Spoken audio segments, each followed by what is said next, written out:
There we go. Okay. Already picking what it needs to do. Thank you, OBS, for being a little bit finicky here today, but what's not finicky, of course, are these players spawning in the bottom right.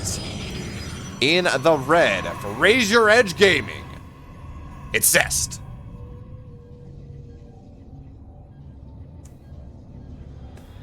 And in the upper left, in the blue, for the Afrika Freaks, it's TY.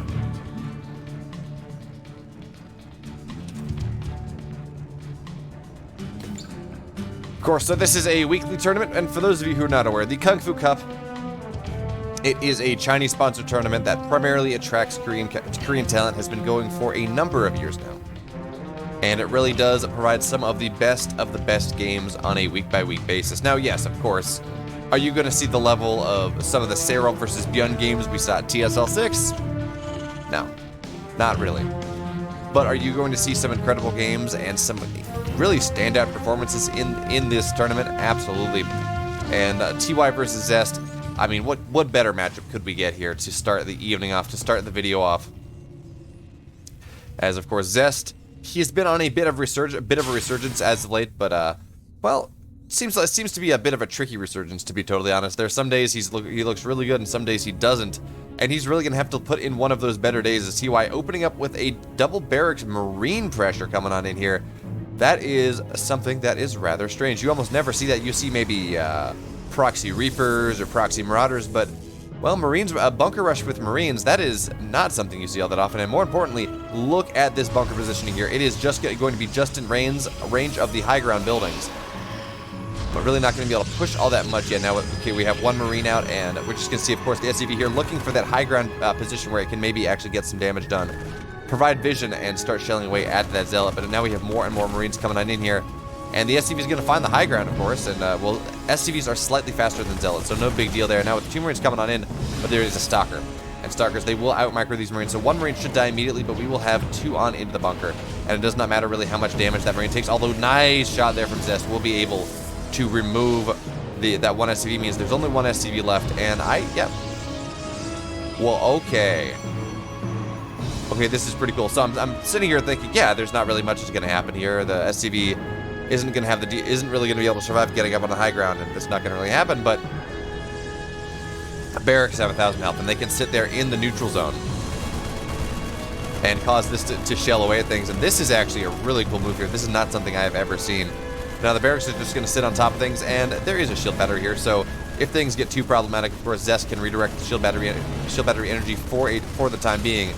But for right now, well, he's just trying to make sure he can do what he can to maybe remove this bunker. But TY, of course, with the impeccable micro, says, no, you can't get close enough to really deal with this SCV. And as such, well, you're just gonna lose a gateway, or you're gonna be forced to spend pretty much all your shield battery energy and maybe lose the gateway anyways. So maybe not the best situation here for ZEST. There we do have now the shield battery overcharge coming on in here. So this gate is not going to die for a while. Now we have with 3 Stalkers. This is maybe the breaking position here. Okay, yeah, actually with 4 Stalkers, absolutely. The bunker will go down with the shield battery overcharge being spent. The only major advantage, actually, yeah, there we go. We're gonna have the salvage will not complete. 2 SCVs are gonna go down. This barracks will eventually die, most likely. And that's what he did. What do you do? He spent about a chrono's worth of energy. He built a couple Stalkers that he normally wouldn't build, but I mean, honestly, he would probably build those anyways. And now he's got his natural on the way, fully mining here on location, and he is able to remove all the Marines from the map. As now he's going to go find whatever he can from TY on the map here. The Cyclone, well, actually getting a couple kills here. I believe these were Zealot kills. Yeah, Zealot and a probe that ZEST was moving across the map with, but there's only so much you can do with that. Now, second Cyclone's going to come on in, but with the micro of ZEST here, you can just kind of pull back and out of the way. There are no mag field accelerators in this game, and there we go with the lack of vision. Cyclones are taking more damage than they are shelling out. As a Cyclone barely survives. What? 1 HP. Granted. It will be repaired, but 1 HP left, and that is that is insane. Absolutely. So what do we have here? ZEST adding 3 more gateways, going up to a grand total of, I believe, 5. Okay, 5 gateways. I was going to say 6. But this is, of course, the Christmas season, and I don't need a count right now. I am on a break. What it does mean is, well, Blink's going to come on out. This is going to be an incredibly aggressive version of Blink, and I really don't hate this at all. Now, TY, he's trying to get greedy behind his pressure here, going for a third command center, really before he's able to get too much presence on the map, before he has too much upgrades. And actually, TY is going mech on this map. This is rather interesting.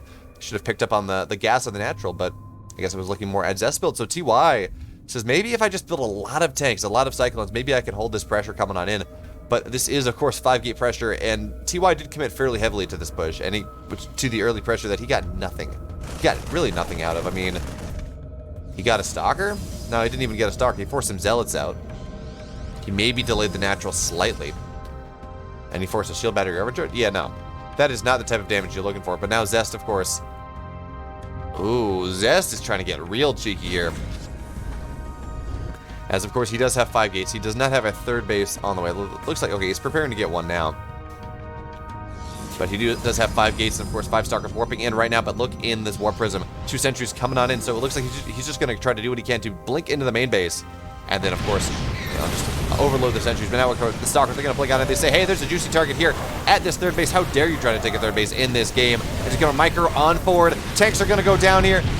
Zest's not even bothered to target down the siege up tank. And GG. Game number 1 going to the Kingslayer.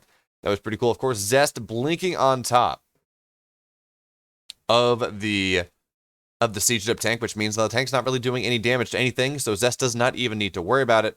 And of course, then he can take shots off, take pot shots at the tanks that are reinforcing, kill those off, and then deal with the tank that's sitting there right in front of that he's sitting right on top of.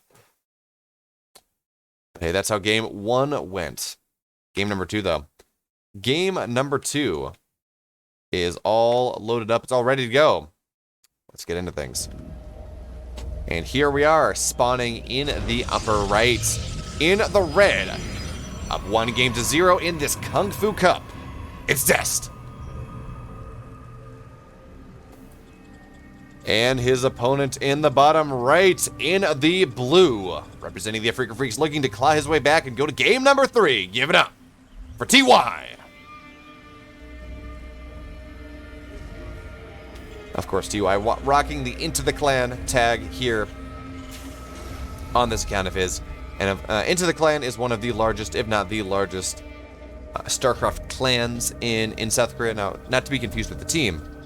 Clan in the traditional sense. It's just a bunch of people that love StarCraft, but you see a significant number of the pro players rocking that as well. And of course, they also Inu is the clan leader for Into the Clan, and he also does a ton of casting for that.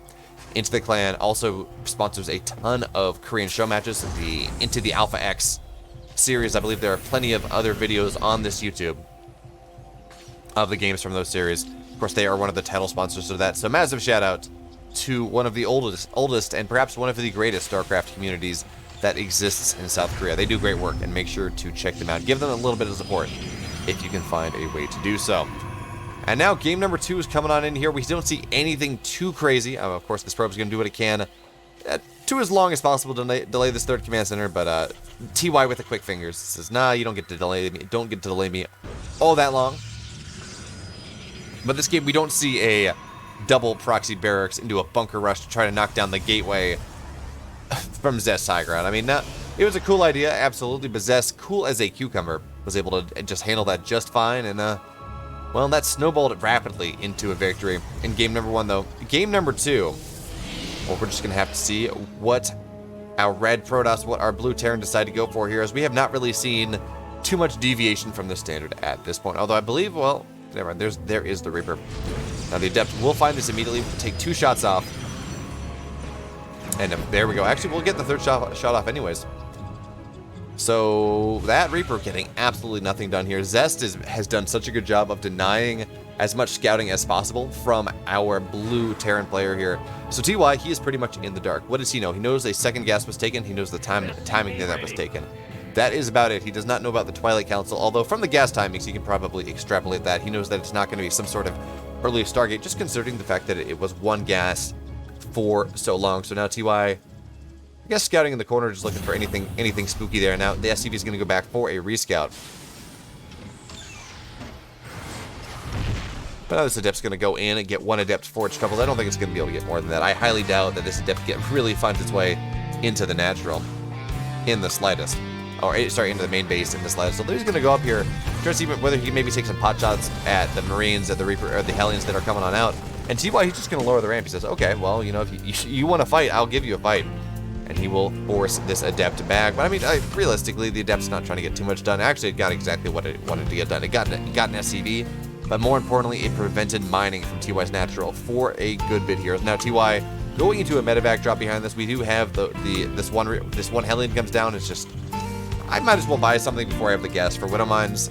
It's good scouting. It deals with the depths early on, and it does not cost me all that much indeed.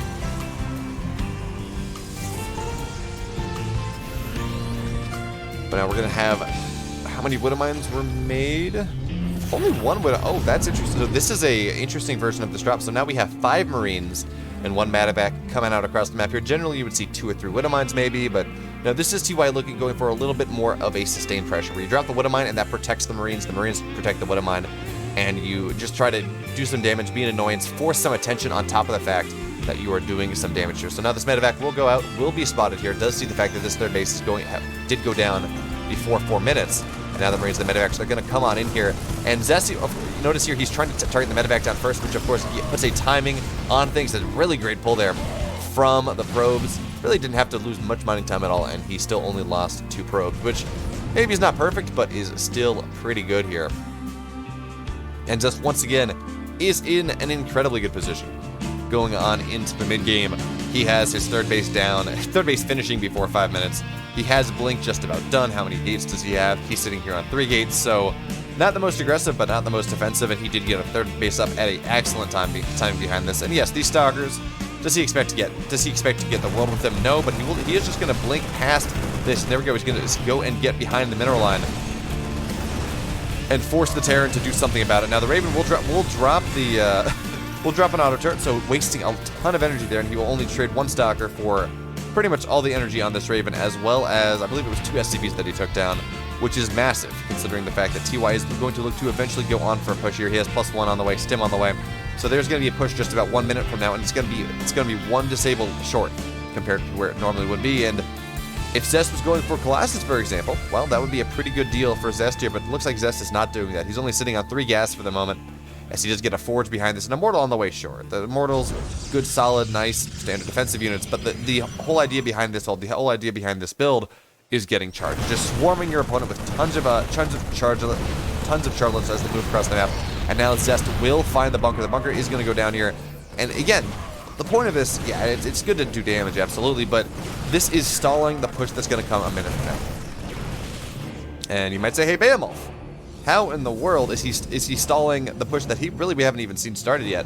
Well, it's because so many Marines are dying, and ZEST is just taking the power out of this. Now he's going to blink on top of things. He's going to get a Raven! And ZEST now is going to go back, and he is absolutely going to be okay with that 1 to 2 Stalkers that he is going to lose here from this push, because the Raven is done, and now there's so much pushing power that TY has probably been looking for in this game. It's now gone. It's not there anymore. And yeah, now he's going to go forward, do what he can to try to maybe make a push out here, but again, Stim is also not done. So this bio that TY is trying to get something done with, not all that impactful. Now he will get the Observer, and that is something that is rather nice here. ZEST not even fighting with the entirety of his army at this point, and now he's going to blink on top of the bio here. Stim is not yet done. Stim done in 10 seconds, so while this may seem like a foolhardy blink, it is not the slides. Not the SCVs have to be pulled, and ZEST is just going to continue to blink backwards, use his War Prism to serve as a secondary blink. 7, 8, 9 SCVs, or actually 10 SCVs are going to go down here. And the ZEST has gotten so much damage done.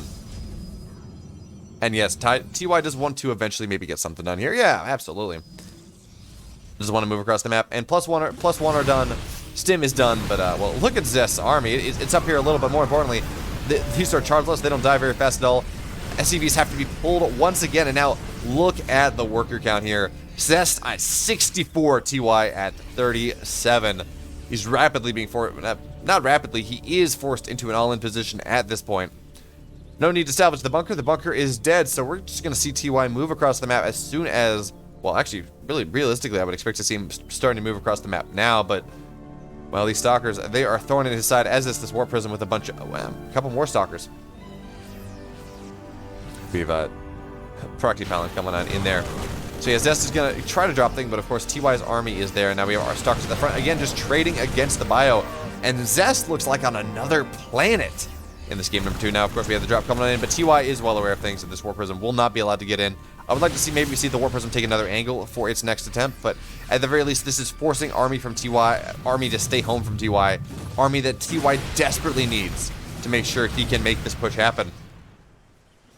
But as we look at this, yes, ZEST has lost some. Yes, ZEST has lost some Stalkers on the defense. But I mean, look at this army against a majority Marine Marauder army. +1 is done for ZEST. Yes, +1 is done for TY as well. But well, it's interesting. It's +1 attack. You would kind of expect to see a +1 armor for all the zealots. But now they're going to catch TY's army here. It's not in a good surround. And well, so much of TY's army is going to die immediately. As we do see a couple zealots, they're going to filter forward first, trying to eat off all of the Widowmine shots, but now the Stalkers are going to blink forward. One Liberator is going to go down. Second one's going to get targeted down as well, and it really doesn't even matter, as the army of ZEST is now marching forward to victory, marching forward to destruction. The Marines are going to step forward, see if they can knock out the Warp Prism, but they will not be able to do so, and GG! TY is going to drop out. ZEST is going to take the series.